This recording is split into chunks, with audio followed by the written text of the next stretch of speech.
업체를 잘못 만나게 되시면 더 피곤한 경우가 생길 수도 있기는 해요.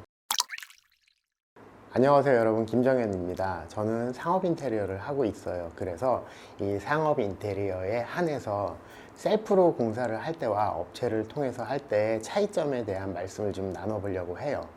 일반적으로 셀프 인테리어를 하시게 되는 주 동기는 비용 절감에 대한 효과를 기대하시는 게 아닐까 싶어요. 물론 인테리어가 흥미롭고 내 적성에도 맞는 것 같아서 재밌어서 하시는 분들도 있기야 하겠지만은 대부분은 비용 절감의 효과를 가져가기 위해서 하신다고 생각을 합니다. 자, 그러면 인테리어 공사 업체를 통해서 인테리어 공사를 할 때 이 공사비에 대한 포지션을 좀 구분을 해 볼게요. 우선 내가 직접 하거나 아니면 업체가 하거나 똑같은 공사 원가라는 부분이 있어요. 목수 아저씨에게 지급되는 인건비, 그리고 내가 사가지고 들어오는 자재, 뭐 전기팀, 도장팀, 설비팀한테 주어야 될 인건비 등은 업체가 하든 내가 하든 다 똑같아요. 그러면 그리고 두 번째로 경비라는 부분이 있을 거예요. 이 경비라는 부분은 작업팀한테 밥을 사주고, 또 지방일 경우에는 뭐 이제 숙박비도 있겠죠. 그리고 뭐 운임, 물건을 사오는 데 따른 운임, 뭐 기타 등등 여러 가지 공사에 직간접적으로 연결돼서 지출되는 비용을 경비 포지션으로 넣을 수가 있겠죠. 이 경비도 업체가 하든 내가 하든 똑같이 지출되는 비용이라고 볼 수 있어요. 그럼 업체한테 하나 더 붙어 있는 건 이제 회사 기업이윤이겠죠. 그렇다면 줄일 수 있는 부분은 똑같은 공사를 놓고 봤을 때 이 기업이 가져가는 이윤을 내가 공사함으로 해서 줄일 수 있다는 기대 효과를 가져가실 수 있어요.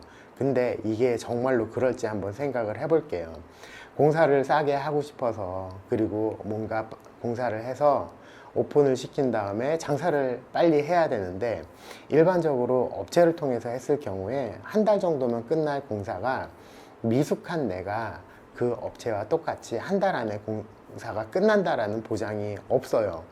뭐 하나 시행착오도 겪게 될 수도 있고, 또 공종 간에 맞물려 들어가는 그 공사 순서를 잘 모르실 경우에는 생각보다 공기가 딜레이 될 수가 있다는 거죠. 그래서 한 달이면 끝날 공사를 뭐 한 달 반, 두 달까지 가게 되는 경우가 있어요. 그러면 이런 경우에 인건비에 대한 로스 부분이 분명히 발생할 수밖에 없고요. 또 한 가지, 이거보다 근데 더 큰 건 기회비용을 상실했다는 거죠.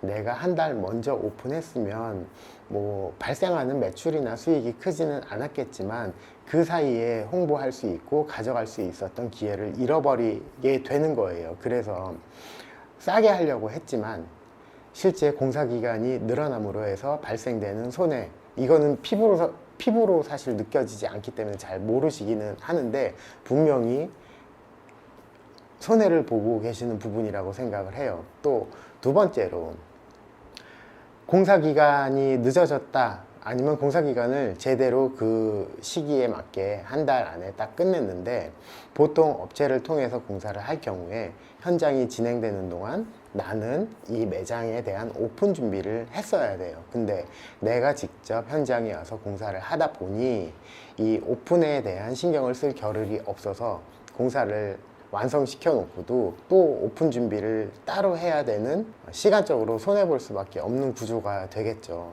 마지막으로 회사가 가져가려고 했던 회사 이윤, 그 마진 부분을 내 노동력을 투입함으로 해서 절감했다라고 생각을 하시는데, 그렇다면 내가 이 현장에 와서 일한 내 노동력은 과연 아낀 거라고 생각을 할 수 있을까요?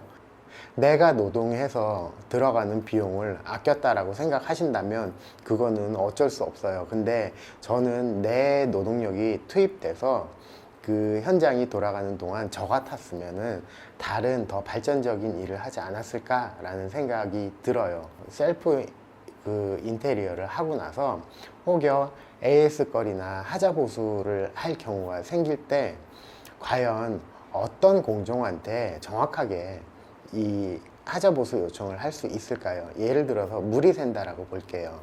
물이 새니까 이거는 그때 설비업체가 와서 작업을 했지 라고 생각을 하시면서 설비업체를 불렀더니 설비업체가 이건 내가 잘못한 게 아니야, 목수 아저씨들이 공사를 하면서 이 타카총을 쏠 때 타카핀이 배관에 박혀서 물이 샌다. 그러니 이건 내 잘못이 아니야. 이렇게 나오시는 경우도 종종 있어요. 그러면은 목수 아저씨를 부르면 또 목수 아저씨대로 내 잘못 아니다. 뭐 다른 공정을 부르면 다른 공정별로 이건 내 잘못이 아니다. 그렇게 해서 결국은 또 AS 관련된 사항에 비용이 지출될 수밖에 없는 경우가 되겠죠. 그런데 이런 경우 업체를 통해서 공사를 하셨다면 그냥 그 업체한테 전화해서 뭐 이런 문제점이 있으니 고쳐줘라 라고 하면은 그냥 그 업체가 알아서 공정을 데리고 와서 고치고 돌아가면 끝이에요. 생각해보면 비용을 아끼기 위해서 시작을 했다가 뭐 배보다 배꼽이 더 큰 경우라고 할 수가 있겠죠. 제가 지금 드리는 말씀들은 뇌피셜을 말씀드리는 게 아니라 제가 고객 상담을 하면서 직접 고객분들한테 전에 들었던 말씀들을 드리는 거예요.